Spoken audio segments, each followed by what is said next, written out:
জয়পুরহাটে বৈষম্য বিরোধী ছাত্র আন্দোলনে চোখ সহ শরীরের বিভিন্ন স্থানে ৬৫টি ছোড়া গুলি লাগে রকিবুল হাসান রকির।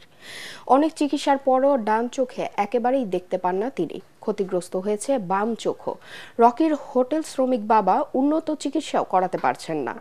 অভাব অনটন নিয়ে অনিশ্চিত জীবন কাটছে তাদের। জয়পুরহাট প্রতিনিধির রকিবুল ইসলাম রফিকের রিপোর্ট, জানাচ্ছেন আসিফুর রহমান সাগর। আমি বাসাতে থাকি, তারপর রাস্তায় অনেক হইচই শুনি, হইচই শোনার পরে যাই দেখি মিছিল। জুলাই আন্দোলনের সময় নারায়ণগঞ্জে পোশাক কারখানার কর্মী রকি ছুটিতে জয়পুরহাটে আসেন। সেখানে ছাত্র জনতার আন্দোলনে যোগ দেন তিনি। ৪ আগস্ট শহরের রেলগেট এলাকায় পুলিশ ও ছাত্র জনতার সংঘর্ষের সময় চোখ সহ শরীরের বিভিন্ন স্থানে ৬৫টি ছররা গুলি লাগে তার। এতে এক চোখে দৃষ্টি হারিয়ে কর্মহীন হয়ে পড়েছেন রকি।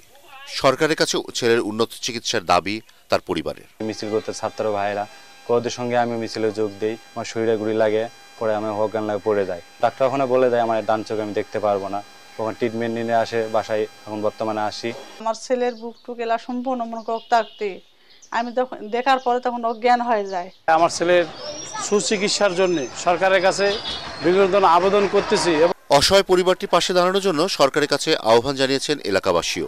ওরা অনেক কষ্টে জীবন যাপন করে, এই রকির কামাই দিয়ে তারা চলতো, সেই এখন বর্তমান তাদের কষ্টে জীবন যাপন করতেছে। এই রকির চিকিৎসার জন্য সবাইকে এগিয়ে আসা এবং সরকারকেও বলবো এ ব্যাপারে যেন একটু পদক্ষেপ রাখে। চোখটা বর্তমান দেখতে পায় না, অনেক সরকার থেকে যদি কোনো অনুদান পাইতো তাহলে খুব উপকার হতো আর কি। এদিকে জেলা প্রশাসক বলছেন সরকারি বরাদ্দ এলেই তাদের আর্থিক সহায়তা দেওয়া হবে। এ পর্যন্ত ফাইনাল হয়েছে আমার 57 জন আহত ছাত্র আছে। আর সরকারিভাবে যে সহায়তা আসছে, টাইম টু টাইম যে নির্দেশনা আছে, আমরা সেই নির্দেশনা মোতাবেক তাদের এর জন্য সহায়তা, তাদের খোঁজ খবর রাখা, তাদের চিকিৎসার জন্য ব্যবস্থা করা, এটা করছি। সরকারি নিয়মের ফিতায় আটকে না রেখে জুলাই আন্দোলনে আহতদের দ্রুত চিকিৎসা ও পুনর্বাসনের দাবি সংশ্লিষ্টদের। Bureau report, ATN Bangla.